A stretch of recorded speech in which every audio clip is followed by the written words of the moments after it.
So, Tavis, I wanted to talk to you today about. I wanted to bring in not in. We're outside because we're social distancing.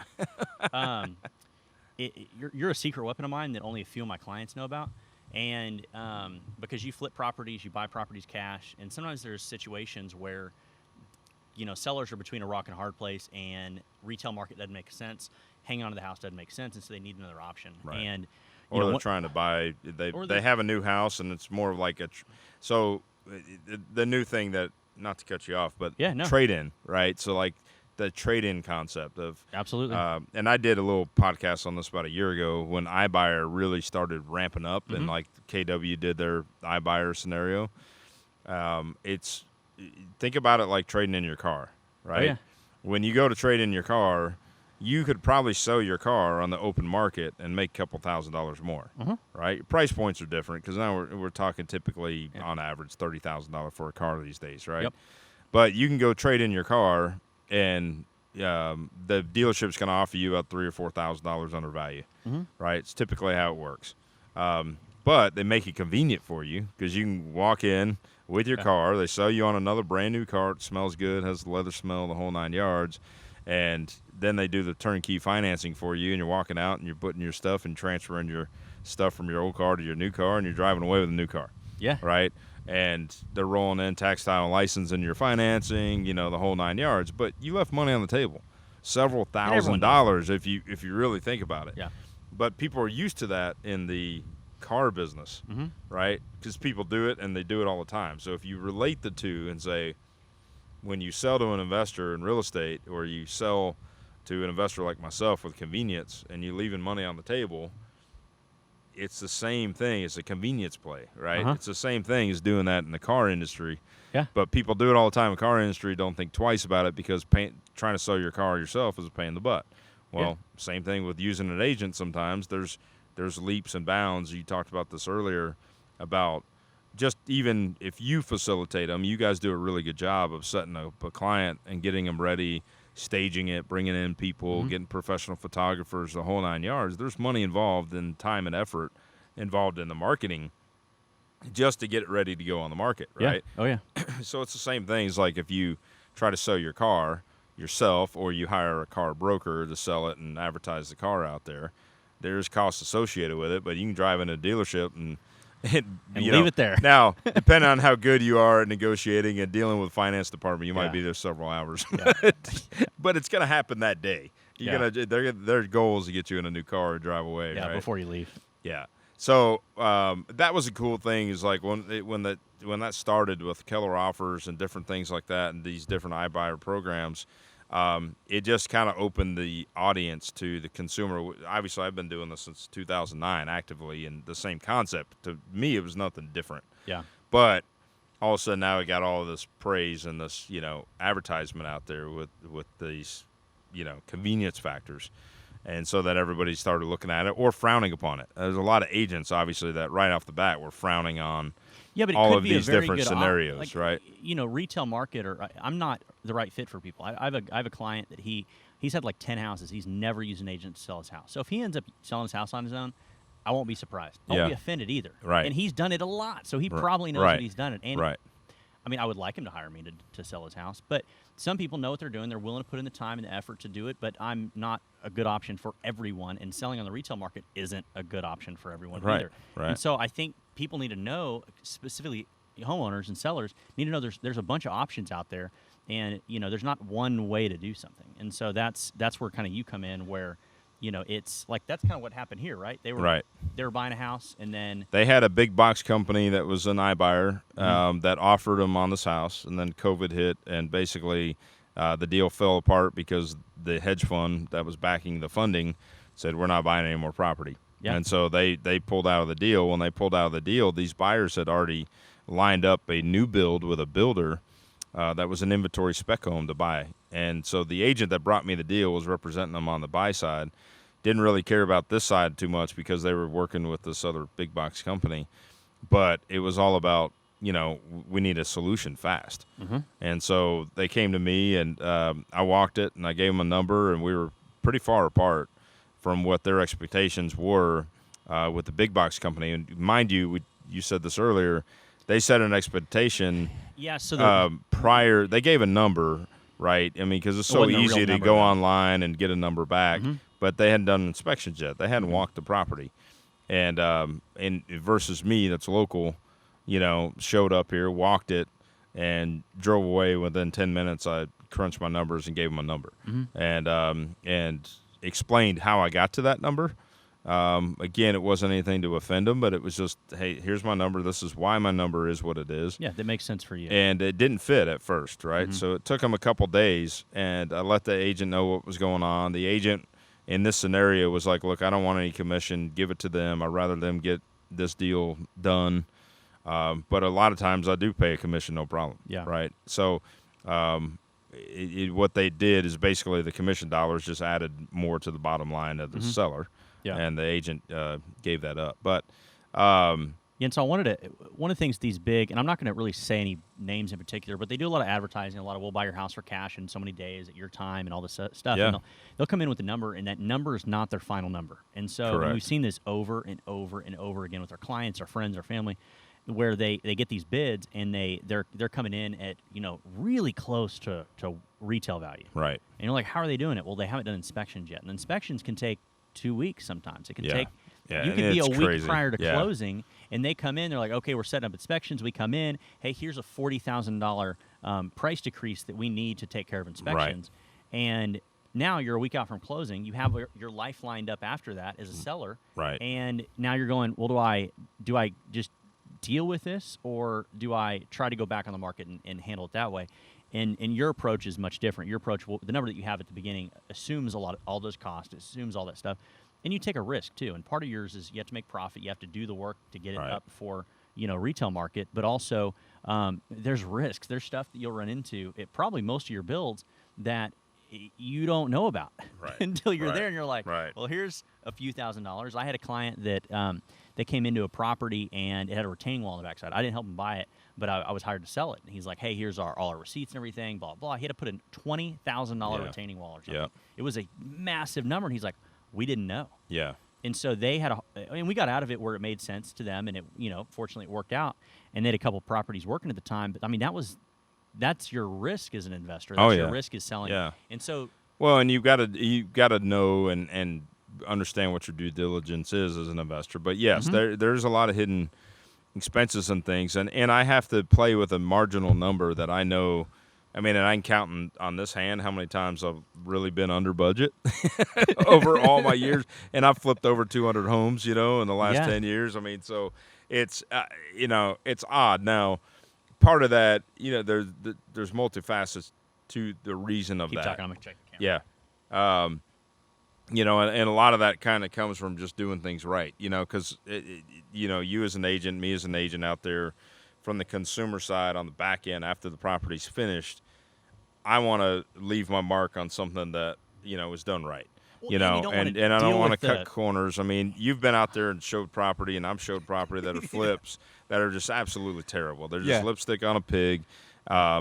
And You open up the HVAC closet or something. yeah, or the- and I mean or the just attic, stuff and you're that like, hadn't even "What?" been touched or cleaned. Yeah. They're just, I mean, they painted over cockroaches on the wall. I mean, just you name it. Like, it's just crazy, right? And that's not me, right? I want to Yeah. put something out there that's a good product, within reason for the price point. Obviously, there's a lot of people out there too that overdo it, also, and so you got to have the happy medium and the knowledge of knowing what the home's going to take, and knowing your numbers of working, the back end to the front end. And I think this comes true with agents in your conversation when you first meet with a client, right? And this has always been my approach to a traditional deal is, why are we selling?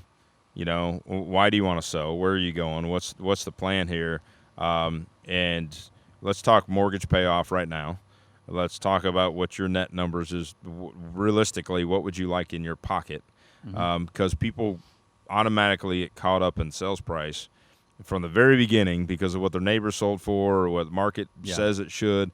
And you start talking up here. Or what this estimate is. Yeah, you talk up here. Like, it doesn't matter that it's a $200,000 home. Okay, well, yeah, my neighbor sold for $200. I think I can sell for $200. Well, what do you owe? What do you need that equity for? Where are you going to go? What's the next step? What's your plan? Yeah. How's your credit? Can you get approved for another property even if we sell this one? Yeah. Like all these are That's a different really good conversations to have. And if you have the conversation of what do you owe on the property, where are we going? What's your plan? What's your, hopes and dreams and wishes here of going to the next chapter? And you have a net number. Let's say that, they're like, hey, 20 grand would be great. If I can make 20 grand on this house, okay, fantastic. Now you have that number, and it's easy to build off of that. Yeah. Because then you can work backwards and say, okay, you owe 130,000, you want to make 20, so my net to seller is 150. Mm-hmm. So if you have a $200,000 value or ARV of a house, and we know that the seller wants at least a minimum of 150, and now you can go, hey, Tavis, I got this deal. They want 150 on it. It's worth 200. And then I'm going to ask some questions. I go, what's the condition of the property? How's the roof? How's the foundation? How's the plumbing? How's the HVAC? Those are my big major factors, right? Big 5. Yeah. And Was that 5? That was something like that. Yeah, mine's. I always tell people inspections big 5: electrical, plumbing, HVAC, roof, foundation. Well, you can even throw fence in there now. Yeah, no kidding. I mean, even this fence here behind us was $5,000. Yeah. Oh yeah. I mean, it's and that's nothing fancy. I mean, it's cedar and it's 6 foot.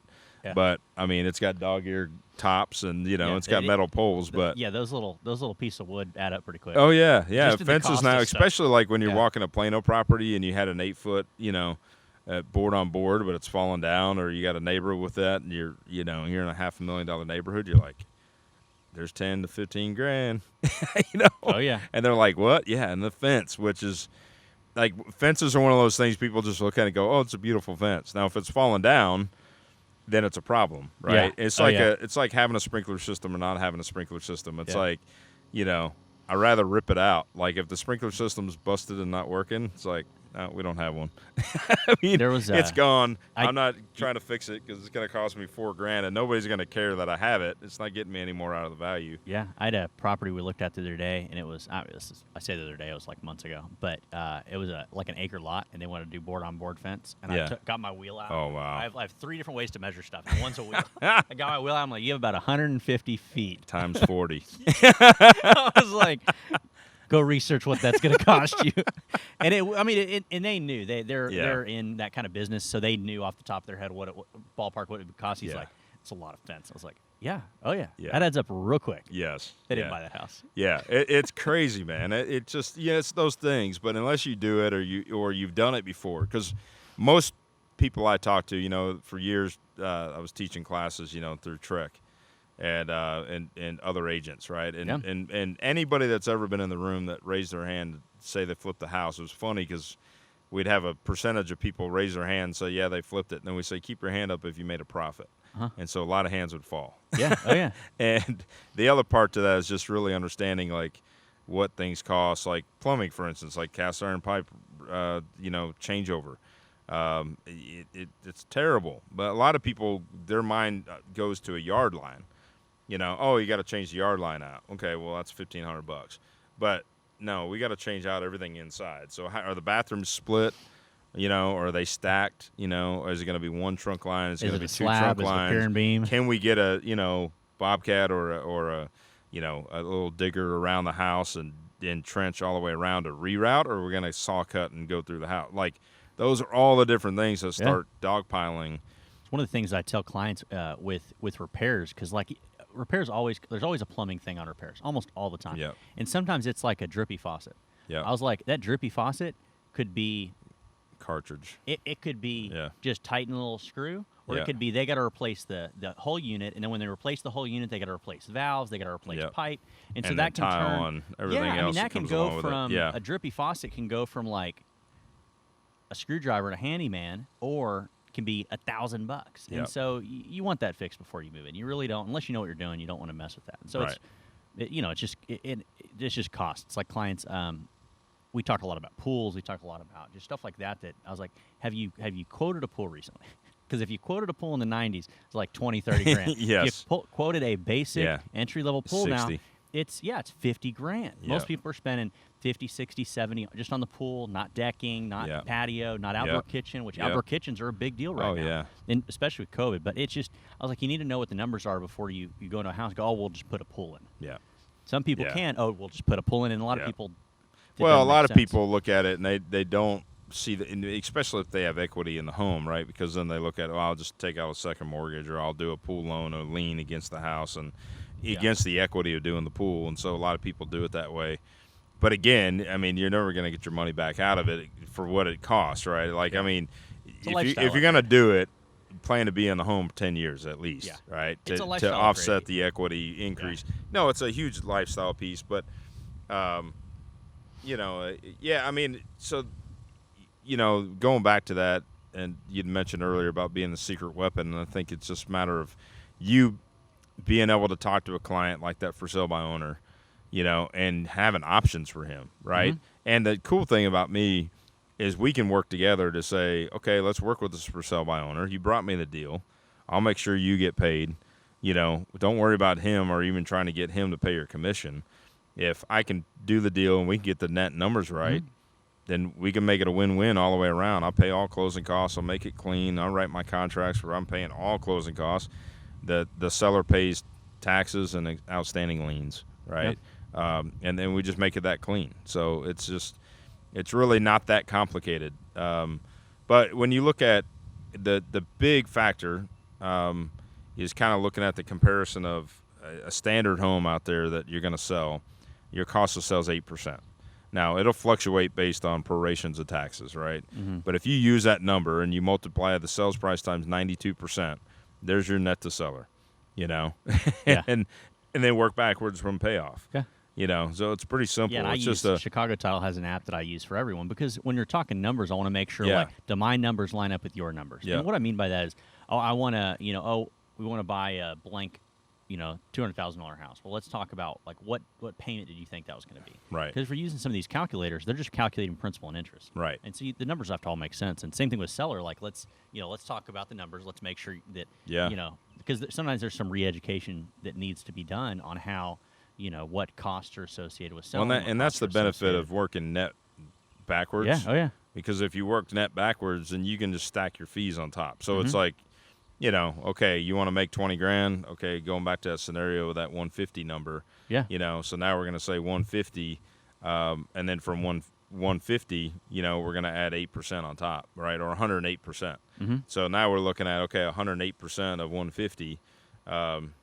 Can't do math today, but whatever that number is, you know, let's call it 160 and change, right? Yeah.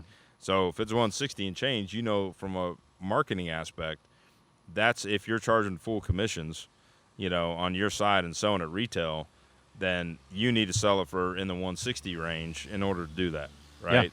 Yeah. And that's probably very doable. You know, in a neighborhood like this, if you were to put a property up on market and do it, you could do it, drive multiple offers and hit that number, probably no problem. Mm-hmm. Or, hey, I don't want people in my house. Like, for instance, in this situation, the lady worked from home in a very high demand call environment, so she was on phone calls all day long.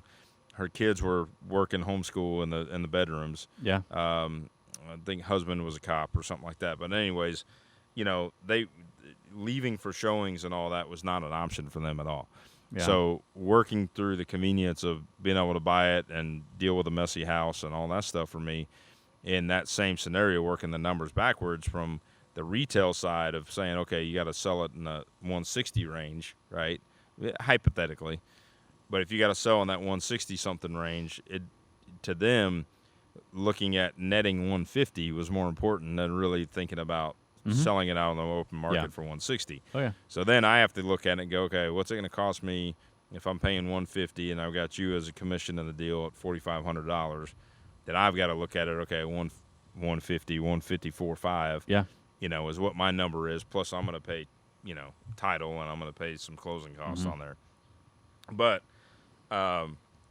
you know, it's pretty simple when you break it down that way. And again, you know, if you usually look at listing a property and then just go, okay, 92% of the sales price is going to be my net number, and then I work backwards from that, or work that frontwards times 108%. Yeah. You know, you're going to get that bottom line number. Yeah, I've never done it that way, but that makes sense. And I think that this can kind of be a message to other agents out there too. That obviously you're a secret weapon, but also that understanding the numbers. I'm very detailed and analytical and numbers. And my previous life, I did a bunch of all that kind of stuff. And so really truly understanding what the numbers are, what they mean, and where they go, and why they're that way, and all that. Then you can play around with.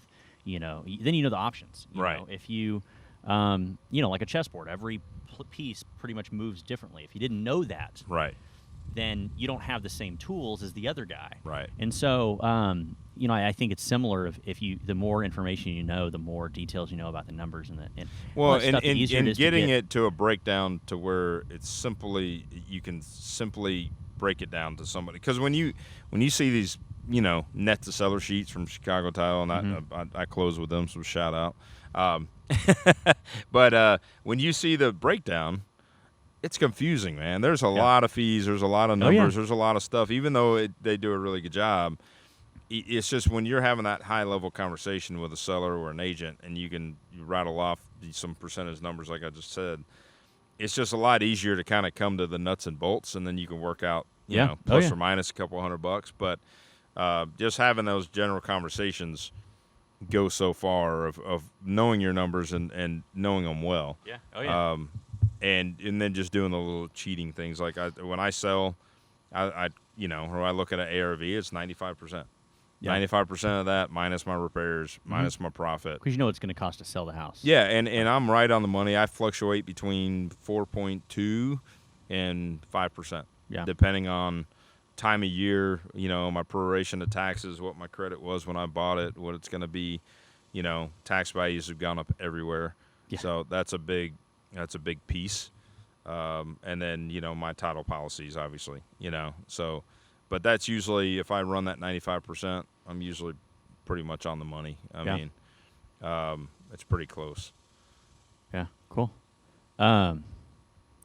It's, and you got to make money on both sides too, because you're paying to buy it and you're paying to sell it. Right. And so that's another factor as well. So. Right. Yeah. And for me, it's, it gets a little bit more complex when you look at it and say, what's your minimum that you want to make on the deal? And it's always been 15% is what my go-to is that I'd love to make. But I've gotten a little bit more simpler with that, with inventory and competition and stuff like that recently, that, something like this, that's a $200,000 ARV, lower price point. I'm looking at it going, can I make 20, 25,000? If I can make that and feel pretty good about that and really know that my rehab numbers are what they are. Yeah. This was a 1,400 square foot home, cost me $44,000. I think my number's like $31 or $32 a foot. Mind you, I had to put a roof on it. I had to do a fence.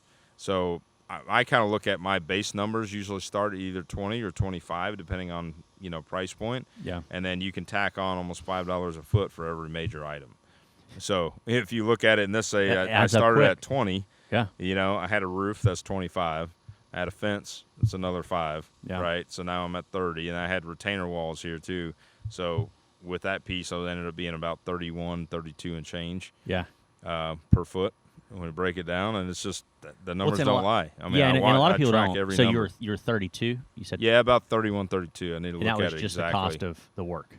Yeah, is what you're saying. Yeah, so that's a number that most people don't realize, because when we're looking at these, when they, I get calls from people that want to buy and flip houses, and I was like, first off, you're probably never going to find a house on MLS. Yeah.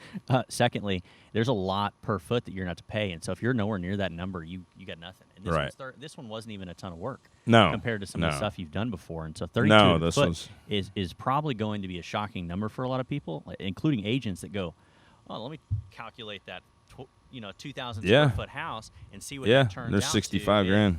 Yeah, real quick. Yeah, like a Plano house. Like you give me a 2,000 square foot home in Plano, built in 1975 and 1982. I'll tell you, it's 60 grand, 60, 65, and that's the starting. And that's cosmetics. Yeah. And so it's that's a big number for a lot of people that I find that is kind of getting into this, that wants to I'll flip and I'll have enough room. And I was like, you never make money when you sell. You only make money when you buy. Yeah. And if you buy right, you can make money. If you don't buy right, you're not going to make money. There's no way to get out of it. I got a call from a there's too many surprises. Like I said, one of those little bumps At $5 a foot, Adds up quick. You're like, oh crap, there's $5 a foot at 20, at 2,000, so now there's 10 grand, it's like, and if you only had a $20,000 margin to work with, now you're down to 10, and that drips a little bit lower, and you're like, why didn't I just broker this deal?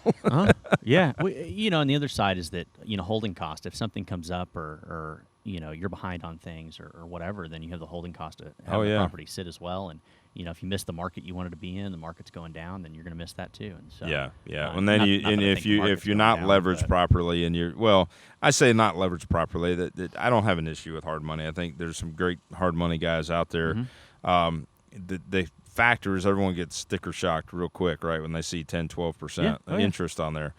Now, if you truly break that down and say it takes you 6 months, right, and you have $200,000 out there and you're doing it, that's really not a bad number when you look at what that's costing you in money. Yeah. If you hold it the whole year, at 10%, 12%, just for easy math, talking about it now, and you got 200,000 out, okay, it's costing you 20 grand if you did the whole year, right, in interest. But if you do half a year and you do it in 6 months, now you're talking 10 grand on the deal in interest. And if you had a business partner in the deal that you're paying 50% to, I'd much rather pay the 10, 12%, versus, a business partner that's going to want 50% that maybe is a silent partner in that case, right? So it's all in just how you balance the act. It's understanding all that stuff too. And it is. I mean, eventually, check the camera. Yeah, eventually you kind of work,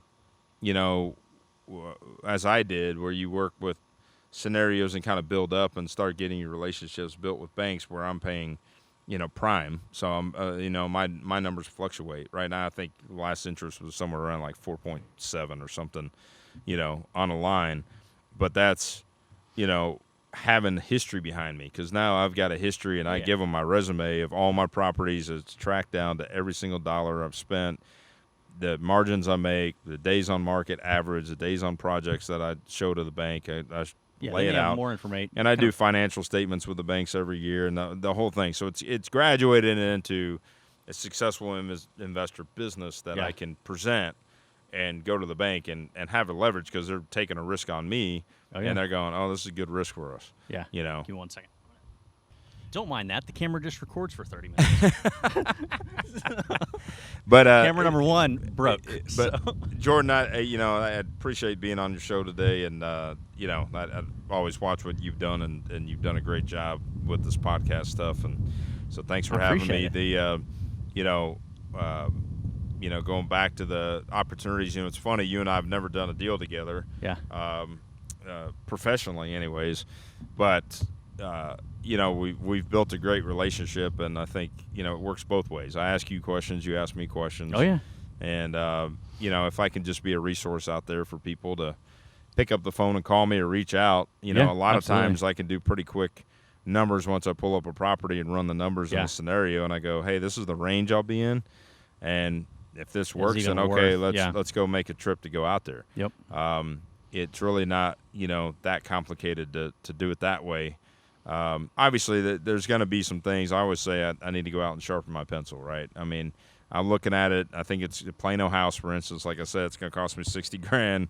And somebody's like, oh, no, it's only cosmetics. It's grandma's house. No, it's going to cost me $60,000. But if my numbers from what my ARV is working backwards minus my 60 smells right, then we're like, hey, let's go take a look.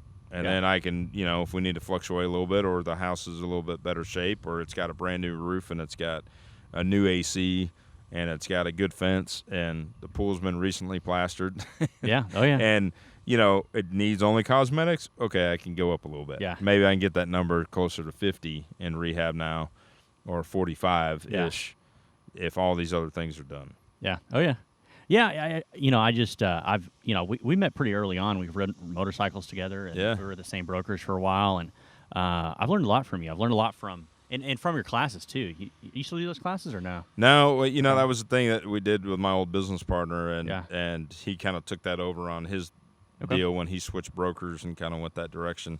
I'm still licensed and everything. I just haven't recreated that. Yeah. For Yeah, what it was and I good wanted to because- kind of recreate, what we were doing and some of the content because things shift and change, Yeah. and just haven't done that yet. Okay. Yeah, it was good stuff because it was education mainly for real estate agents, but it's just learning a lot because I think that $20 per foot was kind of the starting point. Yeah. You're nowhere near that $20 per foot in headroom, like not even worth it. Yeah. Like, move on to the next thing, and that was a starting point. And I've used that to this day, telling people that they want to buy a house to flip, and I was like, there's not enough room. Like, I don't even have to look at the house. Right. And I can look at the few photos they have and tell you, like, you're not anywhere near that. Well, where you need and to what be. normally happens when that happens, right? Then people flip it and go, well, "What about a rental? Yeah. What about a buy and hold?" Right? Mm-hmm. And that's great. I mean, I'm in, I need to buy one more this year, or buy one this year. My goal is kind of buy one every year. Mm-hmm. But A hold. I buy a Yeah, hold, and buy I and hold, actually yeah. looked at the numbers on this one because this one fits the ballpark. These Okay. fixed up and renovated the way it is right now could rent for $1,600 a month. Okay. So not bad when you look at ARV of 200. Yep. I did the math on it, and it was close. My numbers weren't that far off. It could have made it work, but based on timing and everything for me on this one, because I own a rental property up over on the other side of the creek that's kind of a newer home, newer subdivision. But I looked at this one because it was so close as doing a rental, and just doing the math on it, I was like, well, I'm going to take the cash flow on this one right now. Yeah. And so. So what's might your kick criteria myself looking later. for holds? If there's anyone out there that has a So holds kind of comes back to, well, the way that I looked at it. like, what are you looking for right now? Is what I was asking. Yeah. So for me, anything under that I can buy under 200, really, which is really hard to do. Yeah. But for me, that's kind of my personal portfolio taste. Is I like stuff under that 200 mark. Yeah. I'm having to look north right now, so I'm looking at a lot of stuff that the numbers work in Dennis and Sherman area actually. Mm-hmm. But like this one I bought over here on the other side of the creek, was one that popped up. It was temporary off the market. Looked at it as a flip, and then did the math on it, and the rents were so high, like there was market value on rents to go to $2,100, and I was looking at buying the property for like 180 or 185, I think is what I paid for it, and I ended up putting more money into it than I had anticipated for just renovations to get it rent ready. Yeah. I put like $30,000 in it, but it's worth like $270, $275. Yeah. So, I mean, I do them on 15-year notes, so I'm not looking necessarily for cash flow right now. I'm looking for principal reduction. I'm looking for long-term, tenant pays off my mortgage and it's free and clear in 15 years, and then it's cash flow then. Yeah. But this one, so I paid $118 for this property. On a rent-ready deal, I could have knocked my numbers down, probably put it probably still would have cost me about $25 to $30 in this by the time you look at roof and all the other factors, right? To get it rent ready. And I still like my rent readies to appear and be exit strategy available. Yeah. To where it doesn't look like a slumlord, and that's also allows me to get a higher quality tenant and higher quality rent. Absolutely. Because the rents over here will range from like $1,400, $1,600. So $1,600 on a 1,400 square foot home seems like a lot for rent, but based on the condition of this home and the renovations that were done, the numbers are there, right? And so, based on that configuration, the way I looked at it and renting for $1,600 a month, I think the percentage on return based on I was doing it a little differently because I was going to leverage it off of the loan that I bought for flip, but it was around a 18%, 19% total return. So the total return being cash flow is only like a couple percent, maybe 3 or 4 based on cash investment, and then principal reduction was about 12 because of annual principal reduction based on tenant paying it on a 15-year, and then the and then principal appreciation, which is a couple percent when you look at will this property increase by 2% or 3% over an annual year. And, it's funny. You can actually flip it and do a 30-year and get your cash flow number higher. Your principal reduction be less. Mm-hmm. But for me, looking at it from a retirement play, Yeah. And you can be dedicated and throw more money at principal and pay it off earlier too. And depending on what the interest rates do, but for me, just for kind of out of sight, out of mind, I put them on 15-year notes and then have all my rentals have their own bank account. So it just kind of recycles inside itself. Okay. And I don't use cash flow for anything more to put back into that. And it covers taxes and insurance and, and mishaps. So like I had an AC I had to put in a property I bought 4 years ago. I got 4 years out of it. Yeah. And AC went out last week, and tenant's been very patient. Tenant's been there for 3 years. And I'm like, it's time. Yeah. My AC guy's been out there several times, keep having problems. And it's like, man, just go ahead and put a new one in. Yeah. So $4,400, put a whole new system in, and tenants like calling me going, man, the house is the coldest it's ever been since I've been here. And I'm like, oh, that's great. You're welcome. Let's keep you here for a while. Exactly. I mean, look, I take care of them. They let me know what's going on. I finally was just like, okay, I put a new one in. And, I had the majority of the money in that account already to cover that. Yep. Because you built in that. Exactly. I've just put the cash flow back into that account to service that property. But, we could have a whole nother day in conversation on rentals. We could go on and on. But, I mean, there's always that option. Typically, when you look at bringing me as a solution, I'm looking at it two ways. One, does it work as a flip? Two, does it work as a rental? Yeah. The rental points get a little out of whack when you start buying stuff over 200. You're right. So like because there's that relationship from Well, the rents just have a diminishing return on what the rents would go for monthly. Yeah. So like if you're in Plano, for instance, buying a property that's worth 300 or 350,000, that ARV, buying it for anything in the low twos would be incredible for a flip. But let's say it has to go rental. Well, if it has to go rental, that's a 250 plus price point, right? Yeah. Or more, or closer to 3. But your rents are going to cap. If you're really lucky, you might get $2,300 a month for a 2,000 square foot home in Plano, right? But the numbers don't work. If you just play off that 1% rule, again, that's why I went back to if you can get $2,200 and you can buy the property for, $220, okay, great. Now you're gonna have to do some work there, and so the percentage actually ends up. Number? No, that 1%. I didn't think so. Now it's rare. I mean, like the one I bought over here, the rents could go to $2,100, and I paid $180 for the property. Okay, so I was actually below that 1% threshold. Okay, but once I put $30,000 back into it, now I'm back up at closer to that 1%. Okay, so based on the convenience.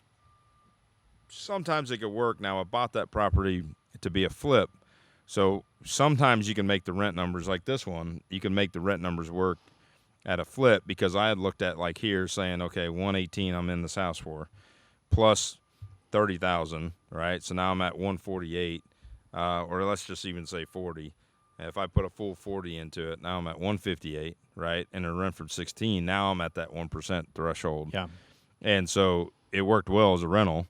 But it's more long-term ROI, and based on the timing, I just bought a rental.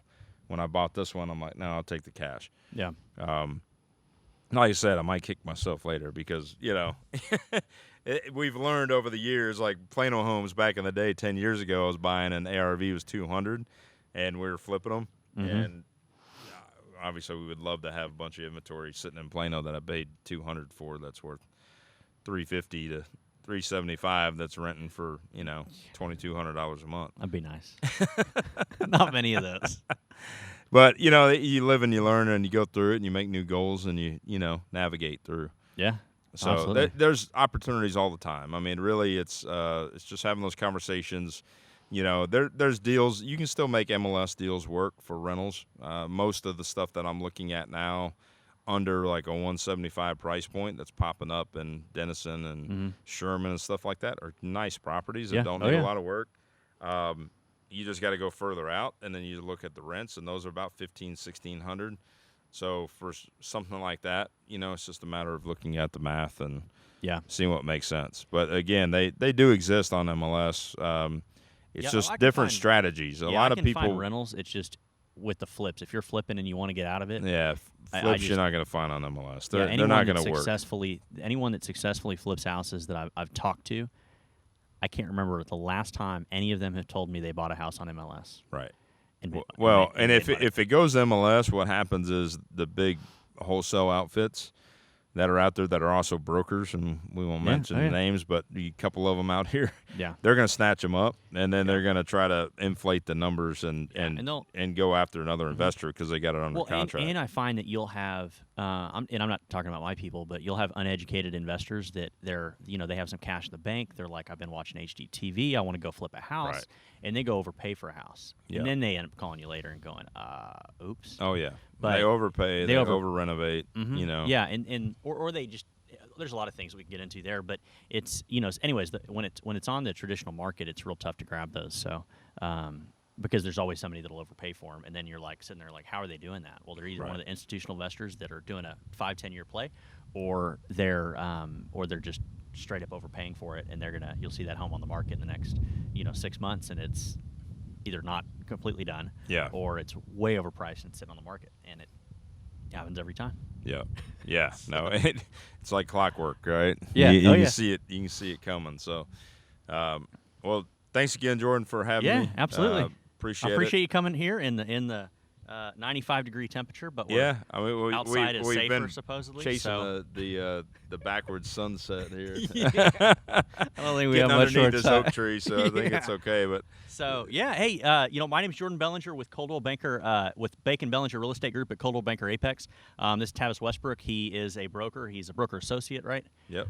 With Keller Williams, Dallas Preston Road. He is a flipper. He's a custom home builder. He actually has won some really cool awards in the North Texas market for custom home builder. What was the one that the historical? the Preservation Dallas. Yeah, that's a real tough one to do. And when the Statler Hotel got their award, he was there getting his award as well. So pretty capable, pretty capable guy. So if you have any questions for any of us, I'll put all of our information on here, and talk to you guys soon. Yeah. Thanks, guys. Thanks for tuning in. Yeah, bye.